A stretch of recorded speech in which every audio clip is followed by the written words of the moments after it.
Mine de rien, Alexis Fèvre est en train de préparer son examen de BTS.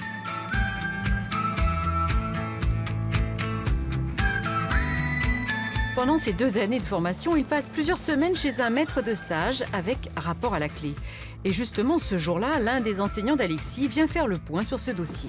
Salut Alexis, je viens vous voir pour le suivi du rapport de stage, faire qu'on refasse un petit point sur le projet d'Alexis, un petit peu voir comment il va aborder un petit peu la phase finale de ce rapport de stage. Pour son stage, Alexis a choisi d'aller chez Jean Yen, pas très loin de chez lui en Haute-Saône. Cet exploitant vient de passer en bio, un bon thème pour son rapport. Une question comme ça, aujourd'hui vous avez regretté de ne pas l'avoir fait plus tôt? Bah oui. Mais c'était pas dans les murs, ça. C'était pas dans les murs. Non, parce que si vous voulez, nos grands-parents travaillaient comme on travaille aujourd'hui, quoi. Et après, la génération avant nous, ils ont imposé à produire.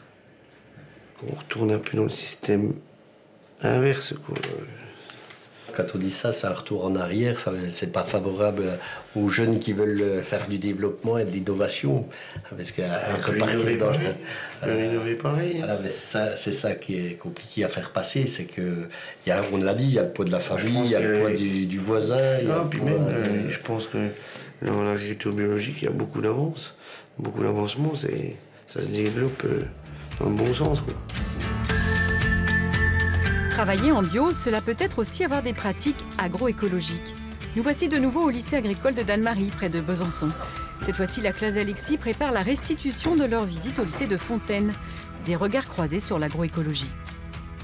C'est une analyse qui est demandée. Donc il va falloir analyser les chiffres que vous avez, prendre les notes que vous avez. Analyser des pratiques agroécologiques, c'est aussi s'intéresser à la gestion des exploitations. Ça tourne autour de entre 800 et 1000 euros de l'hectare, normalement. Ah, pas en charge, non, t'es à 600, 700 en maximum. Pour leur présentation, Alexis et Bastien doivent analyser les choix économiques et environnementaux du lycée de Bourgogne. Ils pourraient produire plus. En plus, c'est un bon territoire, il y a des bonnes terres, des bonnes conditions. Sauf que, oui, ils produisent ce qu'ils ont besoin. Et est-ce qu'ils gagneraient plus? Je sais pas, c'est un calcul à faire. Parce que là, pour le moment, ils vendent rien. S'ils produiraient plus, ils vendraient plus. Mais après, ça fait qu'il faut plus d'intrants, donc pesticides et puis engrais minéral. Du coup, ça fait plus de charges. Pour plus de produits, c'est un calcul à faire.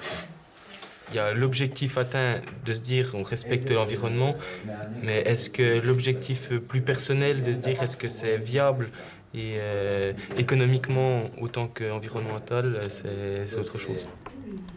Gagner sa vie en respectant l'environnement, voilà bien l'un des objectifs de l'agroécologie.